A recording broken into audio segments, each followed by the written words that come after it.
శ్రీ లలితా పరమేశ్వరి చక్రపురం ఛానల్కి స్వాగతం సుస్వాగతం.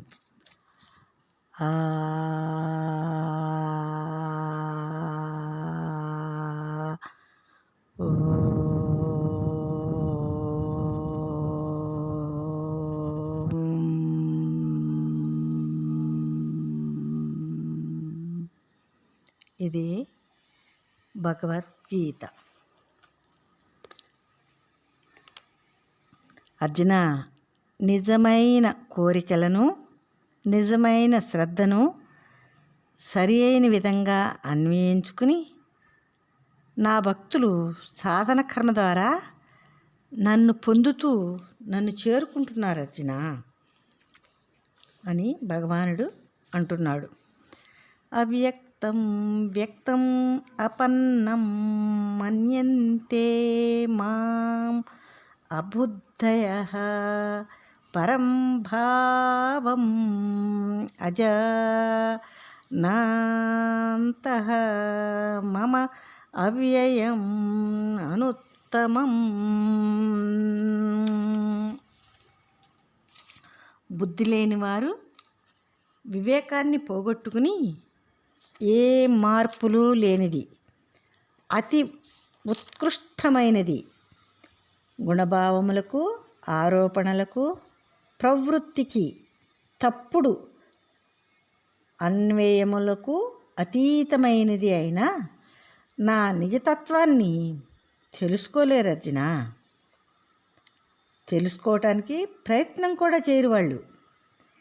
వీరు మన కల్పిత కామాలకి కామదేవత ఆరాధనలకు నామరూపములకు ఇంద్రియాలకు ఇంద్రియార్థాలకు మొదలైన జగద్భావములకు వ్యక్తం కాని నన్ను వీటి వల్లనే వ్యక్తమయ్యే విధంగా ఊహించి అలాగే ప్రయత్నిస్తున్నారు అర్జున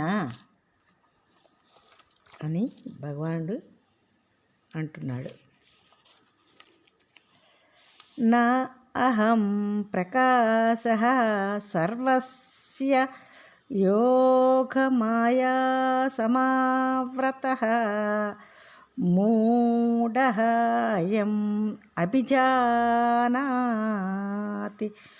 లోకః మాం అజం అవ్యయం.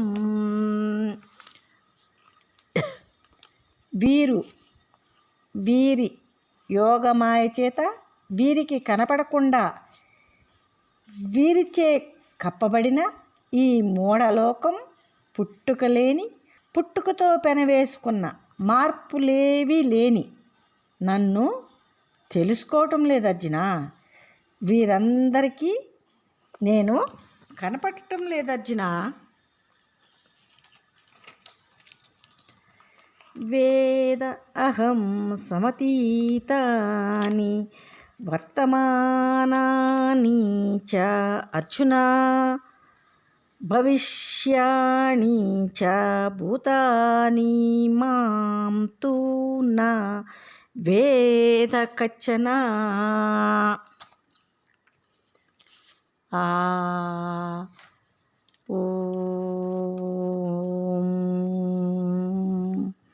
అర్జున, నాకు అన్నీ తెలుసు.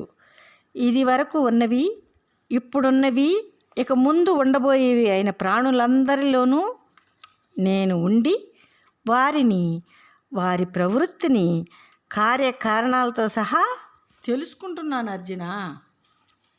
వారు ఎప్పుడు ఎలాంటి ప్రవృత్తిని కల్పించుకుని నా తత్వానికి దూరంగా పోయి మోహంలో పడుతున్నారో, కార్యకారణభావం చేత ఎలాంటి జన్మలు ఎత్తి ఎన్నెన్ని అవగతులు పాలు కానున్నారో ఇవన్నీ తెలుసుకుంటున్నాను అర్జున.